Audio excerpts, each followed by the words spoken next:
Oh, good, very good. My brother, everybody, isn't he nice? He's got one nice word, she's great, and I've got others, but I can't think of them, so she's just great. He is actually a very nice brother to have. Growing up, he's always get ready for an awe. He's always been one of my best friends. Oh, isn't that sweet? But I will say, there have been times in our life when actually we've not got on quite as well as we do right now. You see, I have always been quite a pleasant person, but my brother, not so. Sometimes he can be incredibly annoying, especially when we were kids. He went through phases. One of those phases was that he used to try and scare me silly.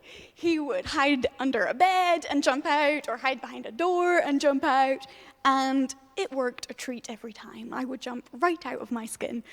And there was this one time when we were in IKEA as a family. And so me and the rest of my family, we were just enjoying the beautiful, aesthetically pleasing atmosphere that they create there, looking at all of the showroom displays. And Johnny thought it was time for a good old prank. So what he did, he sneakily snuck off and found a closet and hid in it. So whilst the rest of us were just perusing the shop, he was there, patiently waiting in this closet. Now, the intention behind his plan was that someone in our family would walk over to said closet, open the door to admire the beautiful hinges and spacious interior, and suddenly they would get the fright of their life and he would scream at them or something. So, here he was in the closet, and suddenly he heard footsteps approaching. The door started to open and Johnny went, boo! And what came after that was not what he expected. There was a blood-curdling scream as this complete stranger on the other side of the door just got the fright of her life. And the whole shop froze to turn and see what the commotion was. There was this poor wee lady just like, ah! And Johnny just tiptoed awkwardly off, embarrassed. You see, nobody wants to open the closet door and find a Johnny Chirnside. Much like the old saying goes, nobody wants to find a skeleton in their closet. You could say that thing about lots of things. Nobody wants to find a tiger in their closet. Nobody wants to find a rotten fish in their closet. The general gist of the expression is that nobody wants to open the closet door and find something unexpected that doesn't belong there. And the question that could actually give us today is then, well, what is inside this closet? If someone was to open the door of your life and see what was inside, what would they find? Are we people who are living with integrity in the way that we live our lives? Now, the passage that we're about to read, I'll give you a sneak preview so that you can have time to find it. It's 2 Corinthians 8:16, 9:5 to 9:5. It'll come up on the screen. If you've got an old school paper Bible, just like this one, congratulations, and I'll read it out as well. In this passage that we're going to read, Paul is writing to the church in Corinth, and in the things that Paul does, in the things that Paul says, it is very clear that he is acting with integrity. He's kind of trying to keep this closet clean. And just for a little bit of backstory for you, in the letter that he's writing to the church in Corinth, the Corinthians, and just a little bit before he wrote this letter, the churches over in Jerusalem had actually been hit by a famine, and so because of that, they fell into massive poverty. And so just like a lot of organizations and things would do today, what Paul did was he was kind of trying to rally all the churches to raise some money to go and send a relief gift to these people in Jerusalem. So he was doing that, going through all the churches that he'd set up all over different places, and one of those churches was the Corinthians. And there had been a point when the Corinthians seemed super eager, they were really willing to help and be part of this, but it kind of seemed like they maybe hadn't quite prepared themselves for this financial gift, they hadn't quite saved up. So what Paul is doing here is he is sending his friend, his co-worker Titus, over to the Corinthians to try and kind of encourage them and help them to prepare this gift that they had previously promised. So, Let's read. It's 2 Corinthians 8:16 to 9:5. Wonderful. It says, "Thanks be to God, who put into the heart of Titus the same concern I have for you. For Titus not only welcomed our appeal, but he is coming to you with much enthusiasm and on his own initiative. And we are sending along with him the brother who is praised by all the churches for his service to the gospel. What is more, he was chosen by the churches to accompany us as we carry the offering, which we administer in order to honor the Lord himself and show our eagerness to help. We want to avoid any criticism of the way we administer this liberal gift, for we are taking pains to do what is right, not only in the eyes of the Lord, but also in the eyes of man. In addition, we are sending with them our brother, who has often proved to us in many ways that he is zealous, and now even more so because of his great confidence in you. As for Titus, he is my partner and fellow worker among you. As for our brothers, they are representatives of the church and an honor to Christ. Therefore, show these men the proof of your love and the reason for our pride in you, so that the churches can see it. There is no need for me to write to you about this service to the Lord's people, for I know your eagerness to help, and I have been boasting about it to the Macedonians, telling them that since last year you and Achaia were ready to give, and your enthusiasm has stirred most of them to action. But I am sending the brothers in order that our boasting about you in this matter should not prove hollow, but that you may be ready, as I said you would be. For if any Macedonians come with me and find you unprepared, we, not to say anything about you, would be ashamed of having been so confident. So I thought it necessary to urge the brothers to visit you in advance and finish the arrangements for the generous gift you had promised. Then it will be ready as a generous gift, not as one grudgingly given." Very good.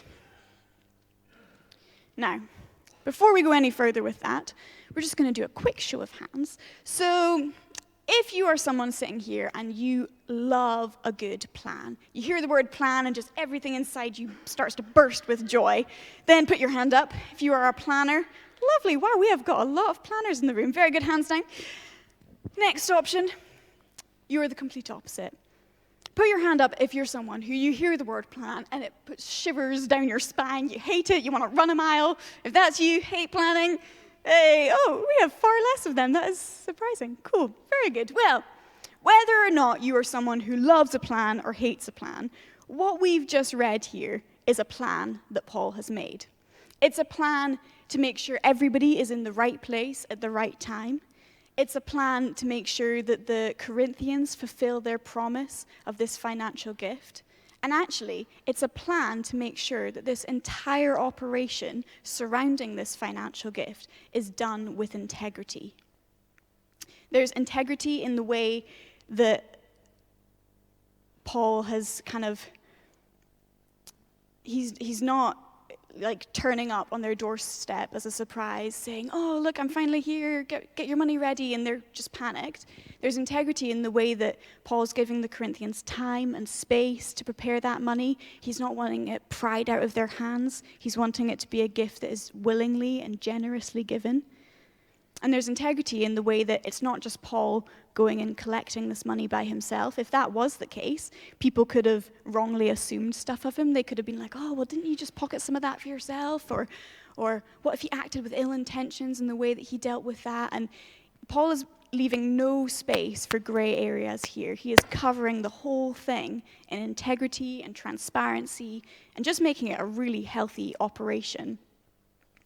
And the way that he does that actually sets up a really good framework for us of how we can live lives full of integrity, how we can live lives that are kind of keeping this closet clean. So, some of you are going to love this, some of you, sorry, might hate this. The first thing Paul has is a plan. It's clear in the way that he has written that he has thought things through. None of this came about accidentally. He was super intentional in the way that he set things up, in the people that were around this whole thing. And in verse 20, Paul tells us why. Why did he bother to do things this way? And he says, we want to avoid any criticism of the way we administer this liberal gift. Paul is acting in a way that is proactive and not reactive. He's not waiting until stuff bursts up in his face to think, we really should have done that better. He's making plans now so that in the future they avoid criticism. It's a plan for prevention that he has set in place there. And when we do that in our own lives, when we kind of set up plans or structures to help us act with integrity in our future, it's a plan for prevention for us too. It might be a plan to prevent you bending your morals in a certain situation. It might be a plan to prevent you acting out of temptation, whether that's in your finances, in sexuality, in relationships, in power, in work. It's a plan for prevention that we can put in place when we choose to act with integrity.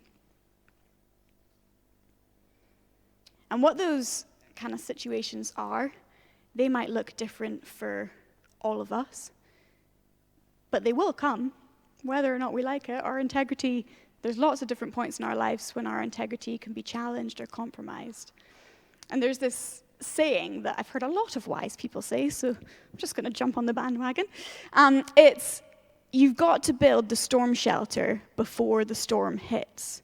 That is what Paul is doing here. He's planning for prevention. He's doing something now to make certain things happen in his future. It's a plan for prevention. So what I'll ask is, what are the storms that might come in your life? What are the situations that you might get in that might challenge or compromise your own integrity? What is your storm? And then have we think of, right, well, if that's what my storm is that if that's the thing that I'm trying to avoid in the future, then what am I going to put in place to prevent that? What kind of storm shelter am I going to set up to make that happen, to make me act a certain way? Now, a little while ago, I used to work in a bar in town, and in this bar, if you were a bartender, by default, you also became a chef. So if someone came in and they placed an order, you'd quickly get their drink, and then you'd go behind into the kitchen and rustle up whatever kind of food they ordered. And despite the fact that it was that they didn't have a paid chef, it was actually quite a classy place. So it wasn't just, microwave food in the oven. This was like rustle up your own pizza dough from scratch, put it in the oven kind of place. It was quite hard work. And there was one day where a group of about 10 friends came in. They all ordered drinks, and they all ordered individual pizzas. So I served them, went back into the kitchen, rustled up 10 individual pizzas from scratch using only 2 pizza ovens. I had to get them in the pizza ovens out, all at the same time, hot. Now, you didn't give me a round of applause, but I think that's a pretty hard thing to be able to do. Thank you. Now, you didn't give me a round of applause because I could maybe see some panic over some people's eyes there of, Sarah, well, how did you actually manage to do that? 10 pizzas in one go, wow. Let me tell you how I did it. I lost my integrity along the way, is how I did it. You see, I was in the kitchen, and I was rustling up these pizzas, and things were going okay, and then suddenly, one pizza took it out of the oven, and it flipped over on itself. It was a horrible mess. And I didn't have time to whip up an 11th replacement pizza. What was I going to do? So, took a moment to breathe, took the first 9 pizzas out to the customers. Here you go. Then I turned to the 10th person.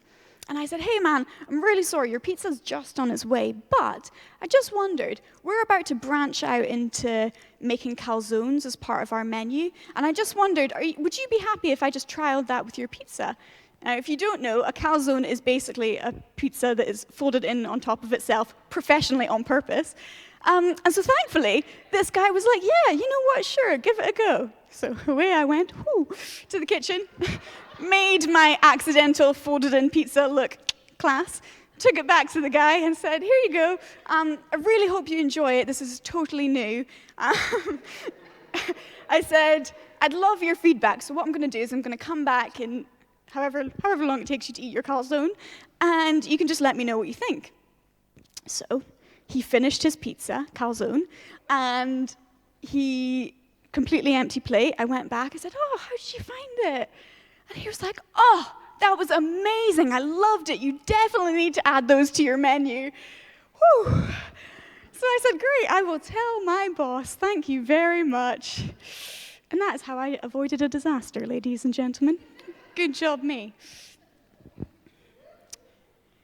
See, in that situation, the easiest thing I found to do was to make up a little white lie to cover my tracks. But just because something is easy doesn't mean that it's right. Now, there's a band, some of you might have heard of them before. They're one of my favorites. They used to be big a couple years back. They're called The Fray. And any fans? A couple? 1, 2, 3, woo, in the house. They have a song that I love, and I think it really describes that kind of situation well. The lyrics in the song are this. They say, sometimes the hardest thing and the right thing are the same. Sometimes the hardest thing and the right thing are the same. And in Paul's letter, he describes what it's been like for him coming up with this beautiful plan to live with integrity and transparency. And oh, isn't it wonderful? He describes what it was like to come up with that plan. And in verse 21, he says this. He says, we are taking pains to do what is right. Taking pains to do what is right. Not only in the eyes of the Lord, but also in the eyes of man. You see, coming up with a plan to help you act with integrity in your future isn't always an easy thing to do. In fact, sometimes it's a really hard thing to do. And actually, even if you've come up with the plan, well done. Sticking to that plan when you're challenged and you're compromised, and it could be tempting to want to kind of twist what you thought you were going to do in that situation. Sticking to your plan to live life with integrity isn't always an easy thing to do. Paul knew that. He described it as painful. But are we willing to be people who live lives of integrity even when it's hard, even when it's not the easy choice to make, even when it's actually a painful choice to make to live life with integrity? You see, Paul set his standard for us with this integrity. He set kind of this good framework up for us. First of all, he had a plan. Planners in the room, give me a woohoo! Yay, you love the plan. Sorry, non-planners. He made a plan. And secondly, he stuck to his plan, even when that was hard. Another key factor then that Paul has in this kind of framework for how to live life with integrity is that he had really good people surrounding his plan. So have a plan and have some people. Now, back in 2010, I was on a Duke of Edinburgh hiking weekend. Lovely stuff. So me and my friends, we were in a group together. We were going to go on this big weekend and hike a mountain and camp and be great adventurers. And before this weekend took place, what we did is we had a wee team meeting. We all gathered around a table and decided who was going to be in charge of bringing the tent and who was going to be in charge of dinner and who was in charge of the shovel for the toilet. And the job that I got given, me and my friend Saren, got given the job of mapping out our route, creating a map to get us from A to B, from where we're starting the walk to the campsite at the end of the night. So, great, we were excited about that. Me and Saren thought, we are expert adventurers, we're going to love this job.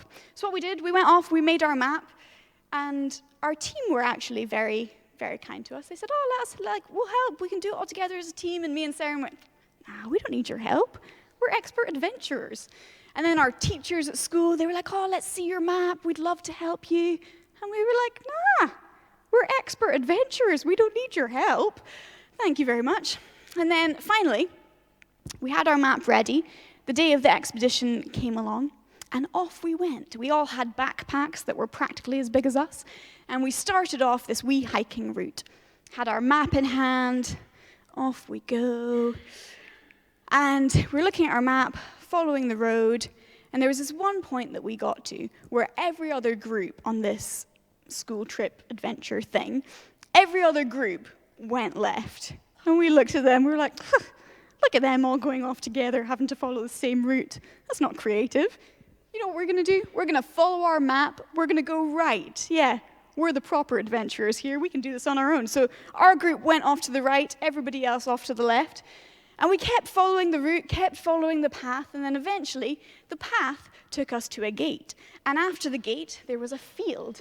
And in the field, there was no path. And so we looked at the gate, and we looked at the field, and we looked at our map, and then back at the field, and back at the gate, and we were like, where's the path gone? And so we thought, well, it's a grassy season. The grass must have just grown, and we can't see the path anymore, but it must be there because our map says that there's a path in the middle of this field. So we climbed the fence, went through the field. After the field, we went through a forest. After our forest, we climbed under some bushes. After the bushes, we went along another fence, through a river. And eventually, a couple hours later, we ended up in a cow field with no idea where we were going or what direction we were meant to be next. It was awful. And it might not sound like a stressful situation to a bunch of very wise, reasonable people in this room here, but to a bunch of 15-year-olds on an outdoor adventure, we felt like we were in Bear Grylls or something, just struggling to survive. There was one point where a helicopter flew through the sky past us, and we were like, help, help! They must have sent out a search party. They knew that we were in trouble. We were terrified. You see, the problem was that me and Saren aren't expert map makers after all. People offered us help, and we said, nah, we can do this on our own. We don't need your help. And the problem with that is that actually, cutting people out of your plan isn't a good idea most of the time. When we share our plans with others, we're much more likely to go the right way. And in fairness, Saren and I didn't know that we were going to go the wrong way. We didn't intend to make a map that was leading us through the middle of nowhere. But often that's the case with integrity too. We often don't try to act without integrity, but sometimes it just happens. And then at some point, you're down a road that you never meant to be on in the first place. But when we share our plans with others, we're much more likely to go the right way. That's what Paul did. He shared his plan for this financial gift. He shared it with lots and lots of really good people. And he didn't just go out into the street and be like, hey, excuse me, stranger, nice to meet you. I'm Paul. I'm about to do this massive financial gift to the church in Jerusalem. I'd just love to, share my heart with you. Tell you my plans. You can keep me accountable. He didn't just pick any random person. Paul was really intentional with the type of people that he had surrounding his plan. So we'll take a look. How did Paul go about making people part of his plan? Now, you might want to take a deep breath for this one. It's mind-boggling stuff. Paul made people part of the plan by asking them. He asked people to come in and be part of his plan. In verse 17, it says Titus welcomed his appeal. So Paul clearly appealed to Titus. He asked him, hey man, can you come along and be part of this with me? In verse 18, it talks about the brother who was chosen by the churches. So it seems like there would have been some kind of asking moment there where Paul went to the churches and said, hey, I'd love you to pick someone to come along with me in this plan. Paul invited people in. He was being proactive and not reactive. He surrounded people in his plan so that there was transparency in everything that he did. And that's actually something that we can really struggle with in our society. I don't know if it's just me that thinks this, but we have a society where the self-help industry is worth over $10 billion in America alone.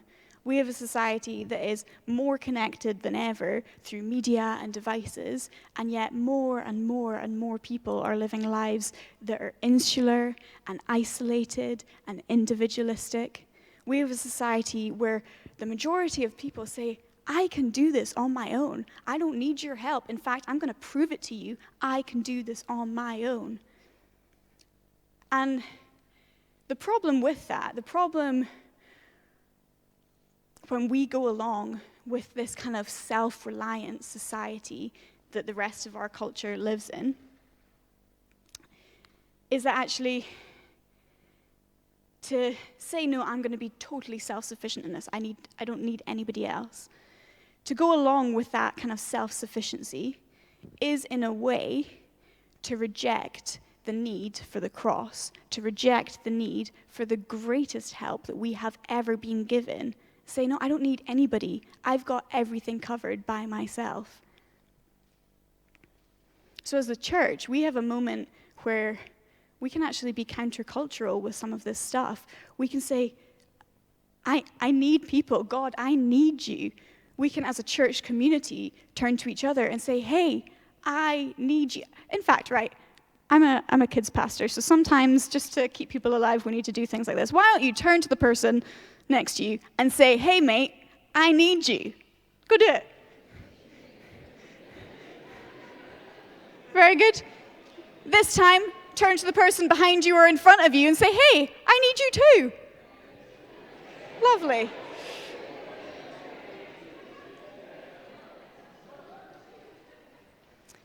Wonderful. You see, it's one of the defining features of our faith and of the Bible is that actually we need help. We can't do this on our own. And so when we take that opportunity to be countercultural as a church community, we can say, hey, people, I need you. We can live lives that are invitational, inviting people in to our good and our bad and our ugly. We can live lives that are helping each other, that are asking for help, receiving help, giving help, supporting one another. That is what the Christian faith is partly like. It's ingrained. It's like running through the whole tract of the whole thing. We need help. And when Paul did that, when he invited people into his plan for integrity, he was really specific. He wasn't just like, maybe you, and let's pick some names out of the hat. He was really specific with the type of people that surrounded him. In verse 18 and 22, and 23 actually, it talks about people who are known by the churches. He picked people that were known by the churches, so people who had a track record of some sort. They were people who were partners and co-workers, so there would have been some sense of like shared vision and values there. Those were the kind of people that he was inviting in on this plan. In verses 17 and 22, it talks about people who were enthusiastic and zealous. So he asked people that were full of passion for God to come along and be part of his plan. In verses 16 and 22, it seems like Paul chose people who just had like a deep sense of love for others. They were people who were willing, it says. They were people who had confidence in others. They loved well. They were people who knew how to love well. And this is my favorite. Paul says in verse 23 that he picked people who were an honor to Christ. Isn't that like just an amazing way to describe someone, an honor to Christ? I want to be that. I think that's amazing. So when we try and take some of this framework of how Paul lived his own life with integrity, when we try to have a plan in place and have good people surrounding the plan, we can think, right, first of all, what is my storm? What are those situations that I might encounter that actually, if I don't have a plan for what I'm going to do now, I might end up in a situation that I don't want to be in? What is our storm? And once you've got what your storm is, have a think, right, well, then who is my storm shelter? Who are the people that I'm going to get to surround my plan, to help be with me, to help support me, to help love me, so that when I get challenged or get compromised in those kind of things, I have this shelter around me of people who are there and have my back and are helping me go in the direction that I want to be. And if you're sitting there thinking, I don't actually really know who those people might be for me, then why not think about that list of the type of people that Paul had alongside him and alongside his plan? Think, right, who do I know that has a really good track record for living with integrity? Who's someone that I look at and think, wow, if I go through a storm, I want them in my boat. I want them on my team. I want them by my side. Or who's someone that you know who you think is just so full of passion and enthusiasm for God, and you're like, oh, that's who I want. That's who I want around me, supporting me, helping me. Or who are people, maybe have a think, people that you know that just have a deep, deep sense of love for others, and you're like, man, in the middle of that terrifying storm, I want them with me. I want their love and their support with me. Or, the very fun one, think who are someone that you look at and you're like, they are an honor to Christ. I want to be like that, and I want to have them with me. Think of who those people might be in your life, and then do what Paul did and ask them. Say, hey, I want you to be someone who is with me and beside me and for me and knows the good and the bads and the ins and the outs of everything that I'm doing so that I can live a life full of integrity. And if even after that you're like, who do I know who's like that?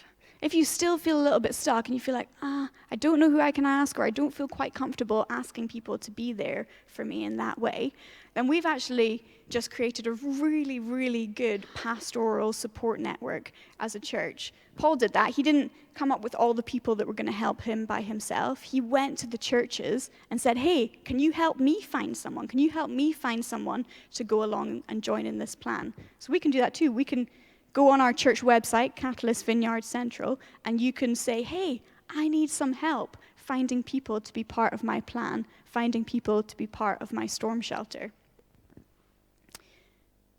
And that thing, I should have maybe had a link or something for you there, but that thing online, if you go to Catalyst Vineyard and then go to the central part of our Catalyst Vineyard page, you scroll down a little bit, I practiced last night, and it comes up with this big bit, and you can ask someone to be there for you by praying with you.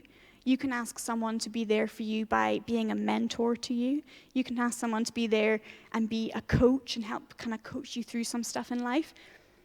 And I'd encourage you, if anything, that is a resource to be greedy with. Like, it is an amazing resource. It is a beneficial resource, and it is a resource that could definitely help you when storms in life come your way. I've had lots of prayer ministry at different points in life. I'm very greedy with it. I have lots of people in my life that are mentors and coaching me through things, and because I want to live a life of integrity. I want to live a life that I get to the end and I'm like, yes, I ended up where I wanted to be. And actually, when I've gone through times when I've been like, oh, man, I'm not living with integrity, when this closet has been full of rubbish instead of clean and open and everything that's inside, those people, those mentors in my life, those people that have prayed with me and supported me, they've been the ones that have been there in those times when the storms hit. And actually, sometimes I look back and I'm like, I don't know what path I would have ended up on if I didn't have those people around me. So I'd really, really encourage you, if you don't have those kind of people in place in your life now, I'd really encourage you to do that, because it's a super beneficial thing.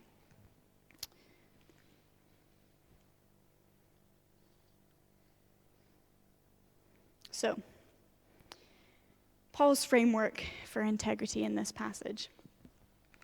He shows us that we can be people of integrity by having a plan and by sticking to that plan even when it's a hard thing.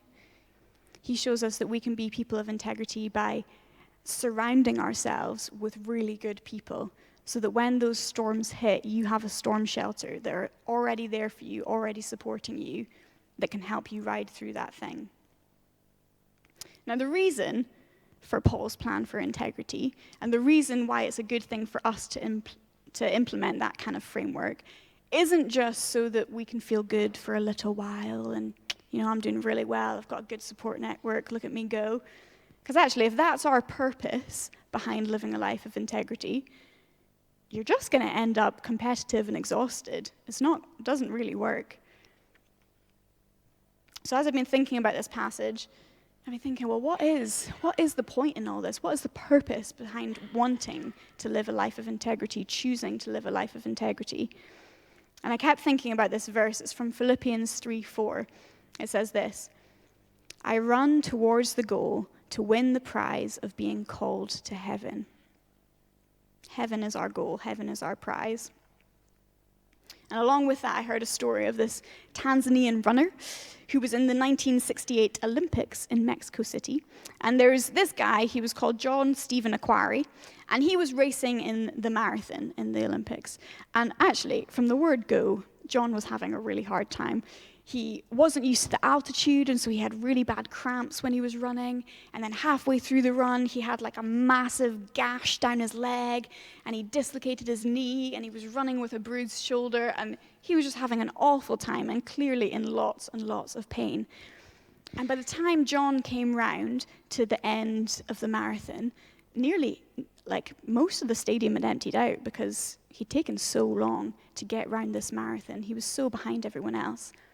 And when he finally crossed over that line, people said to him, they were like, John, why did you bother? Why did you keep going? Why did you persevere? Even, like, you were in so much pain and everybody left and you could have just stopped. And he said this. He said, my country did not send me 5,000 miles to start the race. They sent me 5,000 miles to finish the race. And when we're thinking about integrity in our own lives, we want to have a plan in place, not just so that we can start well and feel good for a little while.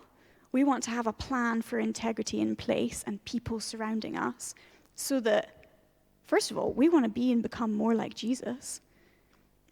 We want to have a plan in place because we have a world crying out for people who live lives differently, who are countercultural in that, who ask for help, who live lives of truth and of integrity. All you have to do is turn on the news and see that people are crying out for people who are truthful and who have integrity. We have a chance to be that for the people around us. And we want to live lives of integrity and have people surrounding us so we can do that, so that we can get to the end of this race called life and know that we finished, and we finished well. That is our purpose. Why don't we stand?